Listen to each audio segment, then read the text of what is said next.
Constant volume और constant pressure process बताया गया था लास्ट सेशन में, और उसका कंक्लूजन क्यों हम ये प्रोसेस डिस्कस किया था हमने लास्ट जो हमारा डिस्कशन हुआ था उसमें, क्योंकि हमें फर्स्ट लॉ ऑफ थर्मोडायनामिक्स में हमारे पास में Q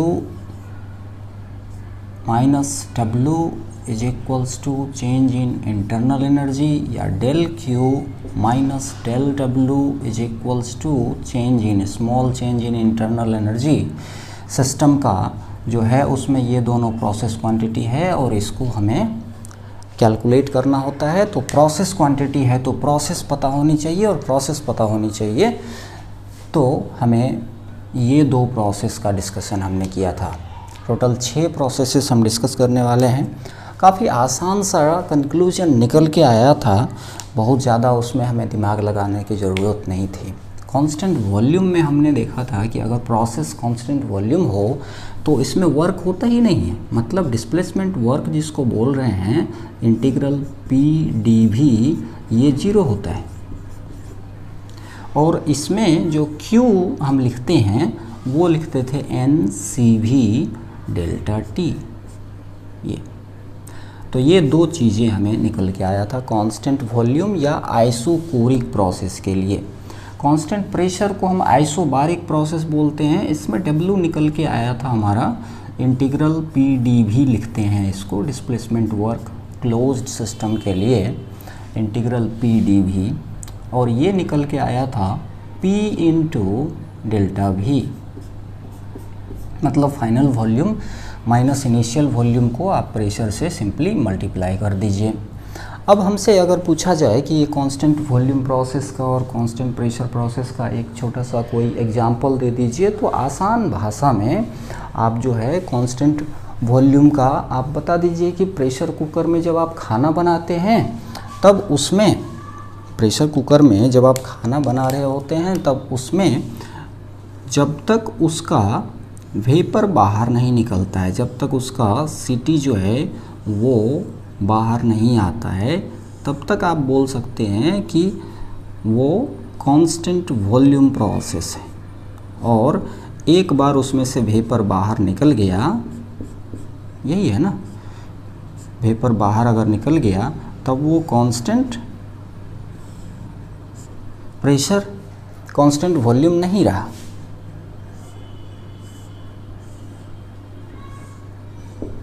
ये इसमें अगर आपने कुछ रख के और आप खाना बना रहे हैं तो ये जो है आपका, ये है कांस्टेंट वॉल्यूम, मतलब आपने क्या किया है, सिस्टम का वॉल्यूम को फिक्स रखा है, ऊपर से वेपर को नहीं निकलने दे रहे हैं, तो आपका ये कांस्टेंट वॉल्यूम प्रोसेस हुआ। और कांस्टेंट प्रेशर प्रोसेस क्या हो जाएगा, कांस्टेंट प्रेशर प्रोसेस वो भी काफ़ी आसान है। इसको भी आप गर्म कर रहे हैं, मान लीजिए कि आपने खुला छोड़ दिया है बर्तन को, जैसे पानी गर्म करना है आपको, किचन में आपको पानी गर्म करना है और आपने खुला छोड़ दिया है इसको, ठीक है, और आप इसको गर्म कर रहे हैं, तब जो ये प्रोसेस है, बॉयल कर रहे हैं आप वाटर को, तब ये जो प्रोसेस है ये कांस्टेंट प्रेशर है। क्यों? क्योंकि ये एटमॉस्फेयर में है, एटमॉस्फेयर का प्रेशर जो है वो कांस्टेंट प्रेशर है, वो प्रेशर बदल नहीं रहा है। लेकिन इसमें जैसे जैसे आप हीट ऐड कर रहे हैं वैसे वैसे आपका जो है प्रेशर बदल रहा है, जैसे जैसे आप हीट ऐड कर रहे हैं प्रेशर बदल रहा है, और जब तक कि इसमें से वेपर बाहर ना निकला हो तब तक कोई दिक्कत नहीं है। ये दो छोटा छोटा एग्जाम्पल आप दे सकते हैं कांस्टेंट वॉल्यूम और कांस्टेंट प्रेशर प्रोसेस के लिए। अब एक क्वेश्चन लेंगे हम जिसको हमें कैलकुलेट करना है, जिसमें दोनों आ जाए, कांस्टेंट वॉल्यूम भी आ जाए और कांस्टेंट प्रेशर भी आ जाए। एक क्वेश्चन लेंगे, मान लीजिए कि हमारे पास में एक मोनो एटॉमिक क्वेश्चन ऐसा है कि एक मोनो एटॉमिक गैस का 1 मोल आपने ले लिया। 1 मोल किसका? मोनो एटॉमिक गैस का। Mono atomic gas, mono atomic gas जैसे कि हीलियम। मोनो एटॉमिक गैस कौन सा हो सकता है? हीलियम हो सकता है, सबसे आसान सा एग्जाम्पल है हीलियम। मोनो एटॉमिक गैस लिया और उसका आपको VT डायग्राम दिया हुआ है, उसका जो है आपको VT डायग्राम दिया हुआ है।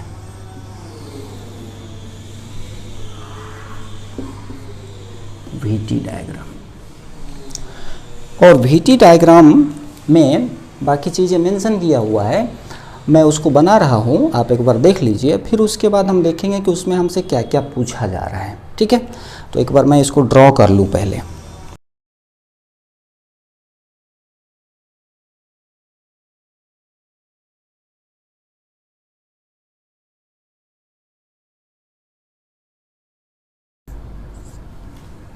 ये ऐसा VT डायग्राम दिया हुआ है, किसके लिए?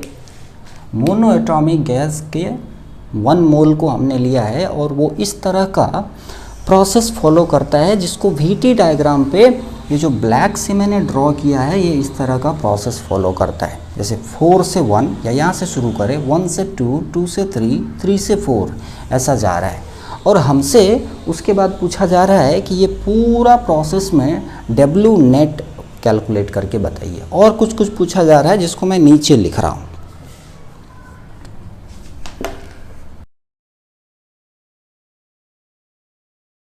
ये 3 चीज़ें हमसे पूछा गया है। पहला है W नेट यहाँ, दूसरा जो यह है ये Q 1 से 2, मतलब 1 से 2 के बीच में हीट का इंटरेक्शन क्या हुआ है वो निकालिए। और तीसरा यहाँ पर है C, Q 1 से 2 और 3 से 4 के मैग्नीट्यूड का रेशियो बताइए। यहाँ बताया जा रहा है 1 से 2 और 2 से 3 के मैग्नीट्यूड का रेशियो बताइए। मतलब यहाँ पर क्वेश्चन देख के ही समझ में आ गया हमको W नेट निकालना है तो मतलब प्रेशर हमें चाहिए होगा, और Q निकालना है तो हमें टेम्परेचर चाहिए होगा। तो टेम्परेचर हमारे पास में है, मैंने पिछले सेशन में बताया हुआ है कि टेम्परेचर का डायग्राम अगर हमारे पास में है तो Q बड़ा आसानी से इन दोनों प्रोसेस में कैलकुलेट हो जाता है। लेकिन प्रेशर का डायग्राम अगर नहीं है तो W निकालना थोड़ा मुश्किल होगा। तो प्रेशर का डायग्राम अगर आप बना लें तो बहुत ही आसान हो जाएगा। अब देखिए, मान लीजिए ये VT डायग्राम है, यहाँ से हम अगर चाहे तो देख सकते हैं कि जो 4 से 1 का प्रोसेस है, 4 से 1 का प्रोसेस, उसको आप आसानी से मार्क कर दीजिए। कैसा प्रोसेस है ये? कांस्टेंट वॉल्यूम है, वॉल्यूम नहीं बढ़ रहा है। तो ये कैसा प्रोसेस है? आइसोकोरिक। और 2 से 3 को आप देखिए तो ये भी आपका आइसोकोरिक प्रोसेस है, कांस्टेंट वॉल्यूम ये भी है। तो ये 2 प्रोसेस हमें पता चल गया। प्रोसेस क्वांटिटी हमें कैलकुलेट करने को कहा गया है, प्रोसेस 2 तो पता चल गया। अब ये 2 के बारे में नहीं पता है, 1 से 2 और 3 से 4 ये नहीं पता है, तो उसको पता करना बड़ा ज़रूरी है। अब यहाँ पर हम दिख रहा है कि आइसोथर्मल भी नहीं है, ये टेम्परेचर अगर कांस्टेंट होता, लिखा हुआ नहीं है कि एडियाबेटिक है या दूसरा कोई प्रोसेस है, कांस्टेंट प्रेशर है, ये भी नहीं बताया हुआ है। तो पिछले क्लास में आप ध्यान दीजिए कि अगर VT ग्राफ हो और PT ग्राफ हो और वो दोनों स्ट्रेट लाइन ओरिजिन से पास करे तो निश्चित रूप से वो या तो कांस्टेंट वॉल्यूम होगा या कांस्टेंट प्रेशर होगा। लेकिन ये बात भी हो सकता है कि आपको लगे कि सर हम कहाँ इसको देखते चले कि ये ओरिजिन से पास कर रहा है कि नहीं, स्ट्रेट लाइन तो दिख रहा है। तो फिर आप क्या कीजिए, और भी एक आसान तरीका है कि आप ये जो पॉइंट है यहाँ और यहाँ, ये पॉइंट और ये पॉइंट पे आप प्रेशर कैलकुलेट कर लीजिए। देखिए, प्रेशर कैलकुलेट करने का, जैसे यहाँ पर प्रेशर मुझे कैलकुलेट करना होगा इस पॉइंट पे, तो हम क्या करेंगे, जैसे इस पॉइंट पे तो क्या करेंगे, P2 is equals to ideal gas बोला है, mono atomic 1 mole ideal gas. तो आइडियल गैस का फॉर्मूला जो होता है PV इक्वल्स टू nRT, वो लगा दीजिए। तो क्या हो जाएगा, P इक्वल्स टू nRT/V, क्या हो जाएगा, nRT/V। और इसका कैलकुलेशन हो जाएगा P2 के लिए 1 मोल है, और R जो है वो यूनिवर्सल गैस कांस्टेंट है, और T 0.2 पे जो टेम्परेचर है, यहाँ से देख लीजिए 2T0 अपॉन ये क्या मिल जाएगा हमको, V, ये V2 कितना है, यहाँ से देख लीजिए 2V0। तो ये हमारा निकल के आ जाएगा, 2 और 2 कैंसिल हो गया, RT0 upon V0।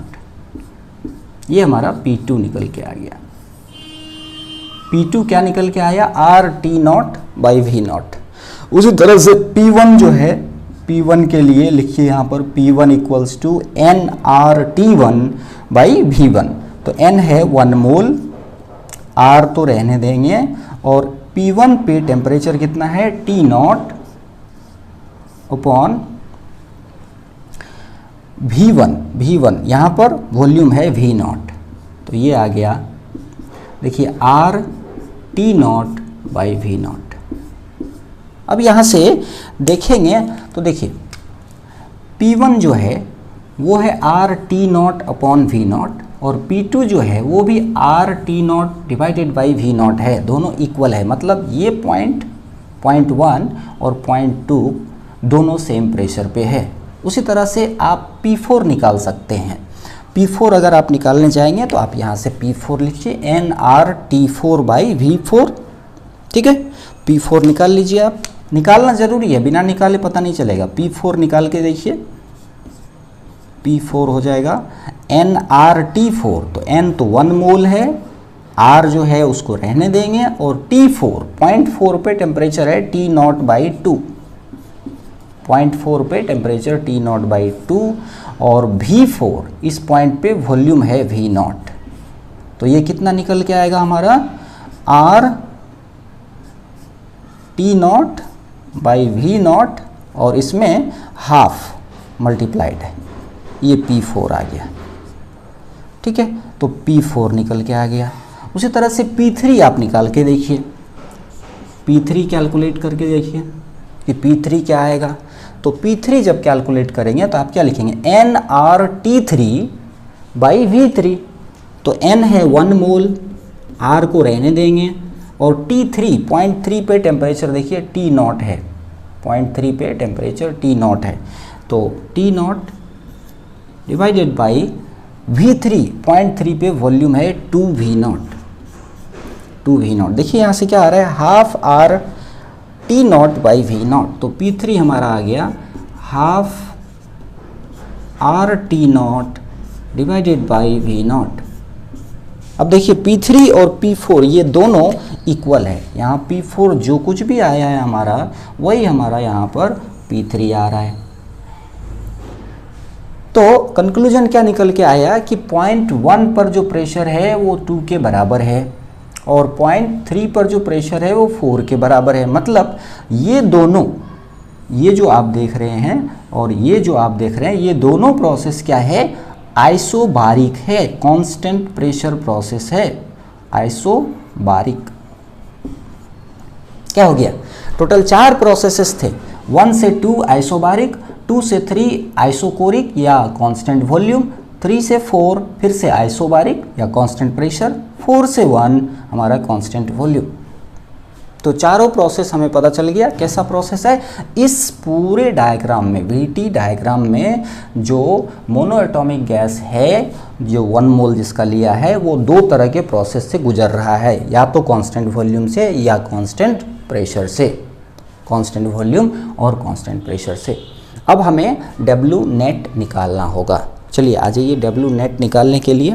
W net जो होता है, W नेट ये क्या हो जाएगा, ये सभी प्रोसेसेस में जो वर्क हुआ है उसको आपको ऐड करना पड़ेगा। मतलब कि 4 प्रोसेसेस है, कहाँ से, 1 से 2, 2 से 3, 3 से 4। W 1 से 2, 2 से 3, 3 से 4 और 4 से 1। यहाँ पर जब आप देखेंगे तो आपको पता चलेगा कि इसमें 2 कांस्टेंट वॉल्यूम प्रोसेस है, ऊपर वाला और नीचे वाला कांस्टेंट वॉल्यूम प्रोसेस है। ऊपर वाला प्रोसेस जो है वो आइसोकोरिक है और नीचे वाला आइसोकोरिक है, और आइसोकोरिक में वर्क कितना होता है, 0 होता है।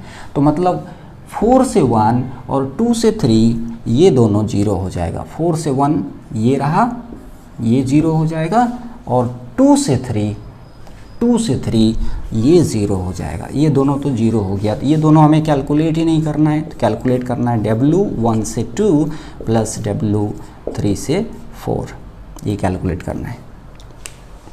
वर्क कैलकुलेट करने के लिए सबसे आसान तरीका है कि आप जो है ना, आप PV डायग्राम बना लीजिए। नहीं भी बनाएंगे और इंफॉर्मेशन अवेलेबल है तो आप कैलकुलेट कर सकते हैं। अब देखिए यहाँ पर P भी हमें पता है सभी पॉइंट पे और V पता है हमें सभी पॉइंट पे, मतलब P1 V1 पता है, P2 V2 पता है, P3 V3 पता है और P4 V4 पता है, तो आसानी से निकाल सकते हैं। एक बात तो सीधा सीधा आप देखिए, इसमें दो कांस्टेंट वॉल्यूम प्रोसेस है, 4 से 1 और 2 से 3। तो 4 से 1 और 2 से 3 कांस्टेंट वॉल्यूम, तो ऐसा लाइन बन जाएगा। देखिए ऐसा लाइन बनेगा कांस्टेंट वॉल्यूम प्रोसेस। और कांस्टेंट प्रेशर प्रोसेस इस तरह का लाइन बनेगा हॉरिजॉन्टल। तो इसमें पहले मेंशन कर दीजिए जो बड़ा वॉल्यूम है, कौन सा बड़ा वॉल्यूम है, बड़ा वॉल्यूम कौन सा है, यहाँ देखने से ही पता चलता है, जो ये है और एक ये है और ये, इसमें V0 जो है वो छोटा है और 2V0 बड़ा है, तो 2V0 यहाँ लिख दीजिए और यहाँ V0 लिख दीजिए। अब आप देखिए 2V0 वाले पे 2-3 आएगा, मतलब ये जो लाइन है इसमें 2-3 आने वाला है, और जो V0 है उस पे कौन कौन सा प्रेशर आने वाला है, P1 आने वाला है, इस पे कौन कौन सा प्रेशर, इस पे कौन कौन सा वॉल्यूम आने वाला है, V0, V1 और V4 आने वाला है, मतलब इस पे V1 आने वाला है, इस पे V4 आने वाला है, इस पे कौन सा आने वाला है, इस पे आने वाला है V2 और V3। ठीक है, तो ये बातें हमें समझ में आ गई। V2 equals to V3 equals to 2V0, V1 equals to V4 equals to V0। अब आ जाते हैं प्रेशर पे। प्रेशर का लाइन कैसा होगा, हॉरिजॉन्टल होगा, प्रेशर का लाइन 2 होगा, हॉरिजॉन्टल होगा इस तरह से। तो प्रेशर का लाइन जो है, अब देखिए कौन सा बड़ा है कौन सा छोटा है, दो कांस्टेंट प्रेशर लाइन है, एक ये है और एक ये है। तो देखिए जो हमारे पास P1 और P2 आया है वो RT0/V0 आया है, और जो P3 और P4 आया है वो उसका आधा आया है, हाफ RT0/V0, ये छोटा है। P3 P4 जो है वो छोटा है, तो नीचे वाला लाइन P3 P4 वाला ये लाइन हो जाएगा, P3 P4 वाला लाइन ये हो जाएगा। और बचा क्या, P1 और P2 वाला लाइन ये हो जाएगा। तो आपका ये जो कॉमन बन रहा है यहाँ पर, ये आपका प्रेशर है। अब आपको देखना पड़ेगा कि P1 और P2 वॉल्यूम शुरू में क्या हो रहा है, 4 से 1 जाने में वॉल्यूम जो है वो घट रहा है। तो 4 से 1 जाने में यहाँ पर देखना है हमें कि किस में वॉल्यूम जो है घट रहा है। जैसे इधर से इधर करेंगे तो वॉल्यूम घटेगा, तो ये पॉइंट हो गया 4 और ये पॉइंट हो गया 1, ये पॉइंट हो जाएगा 2, ये पॉइंट हो जाएगा 3। ऐसा कर सकते हैं, या आप यहाँ से शुरुआत करें 1 से 4, उल्टा भी कर सकते हैं आप। ये इस तरह का हमारा साइकिल आएगा, ये बात ध्यान रखिए। अब ये दोनों हमें कैलकुलेट करना है। तो फर्स्ट लॉ ऑफ थर्मोडायनामिक्स में ये जो W होता है, W इसमें हमें पहले से ही बताया गया 1 मोल आइडियल गैस, जो W होता है, W उसको इंटीग्रल PdV यहाँ लिखा है मैंने, integral PdV constant pressure process में। तो ये क्या हो जाएगा हमारा P डेल्टा V, तो निकाल लीजिए P डेल्टा V क्या, कौन सा प्रोसेस है, 1 से 2, तो final volume minus initial volume plus ये कौन सा है P1 लीजिए या P2 लीजिए, एक ही बात है क्योंकि दोनों सेम टू सेम है, P1 या P2 एक ही बात है, प्लस यहाँ P3 या P4 लीजिए आप, P3, और वॉल्यूम क्या क्या हो जाएगा, फाइनल वॉल्यूम V4 है माइनस V3 है। इसी को सारा वैल्यू आप डाल दीजिए। वैल्यू जब आप डालने जाएंगे तो क्या क्या हो जाएगा, देखिए P1 और P2 इन दोनों का वैल्यू यहाँ है, P1 और P2 का क्या है, RT0/V0, तो ये हो जाएगा RT0/V0 और V2 माइनस V1, V2 जो है ये रहा V2 माइनस V1, ये नंबरिंग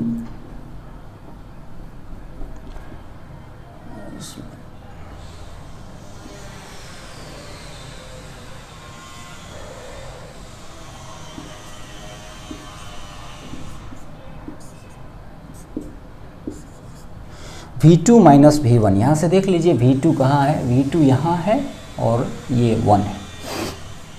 तो V2 है 2V0 minus V0, 2V0 minus V0 ये आ जाएगा, प्लस P3 देख लीजिए, P3 है half R T0 by V0, क्या है half R T0 upon V0, और ये हो जाएगा V4 माइनस V3। तो यहाँ से देख लीजिए इस डायग्राम से V4 minus V3, V0 minus 2V0, V0 minus 2V0। तो ये वाला वर्क नेगेटिव हो जाएगा और ये वर्क पॉजिटिव हो जाएगा। यहाँ से कैलकुलेशन जो निकल के आएगा हमारा वो क्या हो जाएगा, R T0 बाई V0, तो 2V0 माइनस V0 बचेगा क्या, V0, वो कैंसिल हो जाएगा इसके साथ, ये पूरा कैंसिल हो गया। और यहाँ पर माइनस साइन तो आएगा क्योंकि V0 माइनस 2V0 है, लेकिन ये टर्म इसके साथ कैंसिल हो जाएगा। क्यों, क्योंकि V0 minus 2V0 minus V0, तो V0 और ये कैंसिल हो जाएगा, यहाँ माइनस 1 आ जाएगा। मतलब ये हमारा क्या निकल के आएगा, R T0 minus half R T0, ये हमारा रिजल्ट निकला हाफ R T0। ये है हमारा W नेट, ये W नेट है हाफ R T0। अब कोई इंसान जो है ना इसको आसानी से बता सकता है। वो क्या करेगा, वो आपको कहेगा भाई ये एक साइक्लिक प्रोसेस है, मतलब साइकिल में चला है, स्टार्ट हुआ पॉइंट 1 से स्टार्ट हुआ और घूम के फिर से पॉइंट 1 पे आ गया। तो साइक्लिक प्रोसेस है ना, तो पीवी डायग्राम अगर हमारे पास है, साइक्लिक प्रोसेस है और पीवी डायग्राम है, तो जो उस साइकिल के द्वारा पीवी डायग्राम पे जो एरिया एनक्लोज किया हुआ है, ये एरिया ही W नेट होता है। ये वाला जो एरिया है यही हमारा W नेट होता है। ये एरिया, ये जो अंदर में आप एरिया देख रहे हैं, यही एरिया W नेट होता है। W net is equals to area. अब ये एरिया कैलकुलेट करके देखिए, ये क्या है, एक तरह से कहा जाए ये रेक्टेंगल है। ये वाला कितना बन जाएगा, 2V0 माइनस V0, तो ये बन जाएगा V0, और ये वाला कितना बन जाएगा, देखिए P2 माइनस P3, P2 बड़ा है तो P2 हमारे पास कितना है, P2 है R T0 by V0, P2 minus P3 है R T0 by V0 minus P3 जो है वो है half R T0 by V0। तो ये कितना आया, half R T0 upon V0। ये कितना आया, half R T0 by V0। अब इसका एरिया निकालना है तो V0 को इससे मल्टीप्लाई कर दीजिए, तो एरिया जो है देखिए V0 इससे मल्टीप्लाई करेंगे पूरा टर्म से, तो V0 कैंसिल हो जाएगा और कितना आ जाएगा, हाफ R T0। तो ऐसे भी निकाला जा सकता है, लेकिन साइक्लिक प्रोसेस हमने अभी डिस्कस नहीं किया है तो हम उसमें नहीं जा रहे हैं। दूसरा हमारे पास में Q निकालना है, मतलब Q1 to 2 और 2 to 3, और उसके बाद Q1 to 2 और 3 to 4। तो ये तो हमारा पार्ट ए का आंसर हो गया। पार्ट बी का क्वेश्चन में है हमारे पास Q1 से 2 डिवाइडेड बाई Q2 से 3, इसके मैग्नीट्यूड का रेशियो। तो 1 से 2 में सिंपली आप लिखते जाइए, आपको चिंता करने की कोई बात नहीं है। देखिए आपके पास में फॉर्मूला क्या होता है, NCV डेल्टा टी या NCP डेल्टा टी। जैसे ये कांस्टेंट प्रेशर प्रोसेस में Q निकालना हो तो NCP डेल्टा टी होता है, ठीक है, और इसमें CV होता है। तो यहाँ पर क्या लिखेंगे, Q निकालना है तो N तो 1 मोल है, और CV 1 to 2 पहले देखना पड़ेगा, CV ले या CP ले। 1 से 2 ये क्या है, कांस्टेंट प्रेशर प्रोसेस है, तो आपको लेना पड़ेगा CP। और डेल्टा T 1 से 2 T2 माइनस T1, तो इस डायग्राम में जाना पड़ेगा। T2 है हमारा 2T0 माइनस T0, तो ये आ गया T0 डिवाइडेड बाई 2 to 3।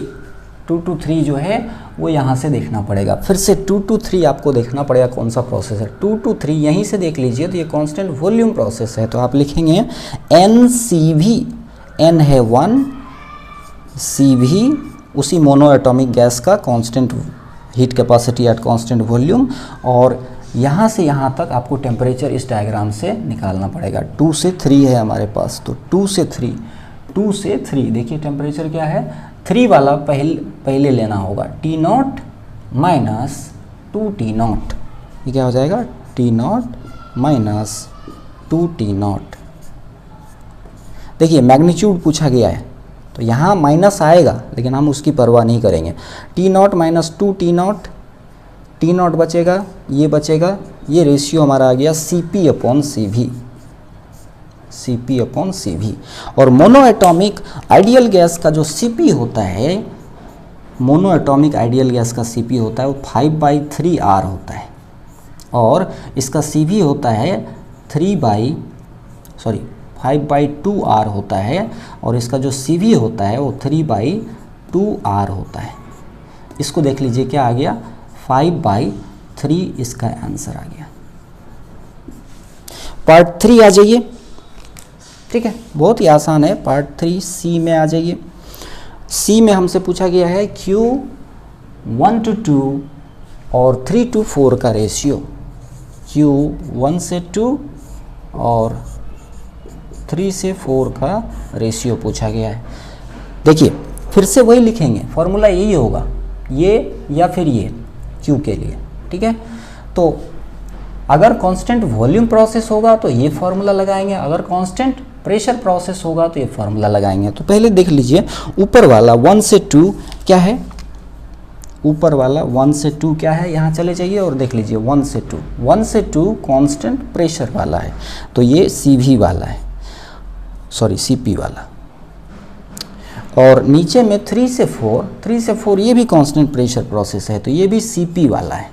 तो जो फॉर्मूला लिखने आएंगे वो क्या लिखेंगे, NCP डेल्टा T। तो N तो 1 मोल है और CP यहाँ रहने देंगे, और डेल्टा T मतलब T2 माइनस T1, यहाँ चले जाएंगे, T2 2T0 minus T1 T0, ये हो जाएगा 2T0 माइनस T0।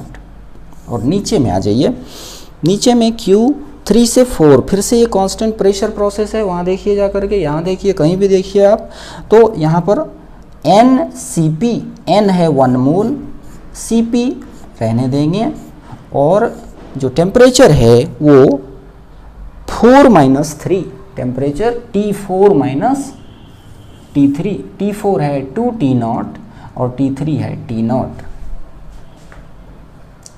4 माइनस 3, एक मिनट, 2 माइनस 1,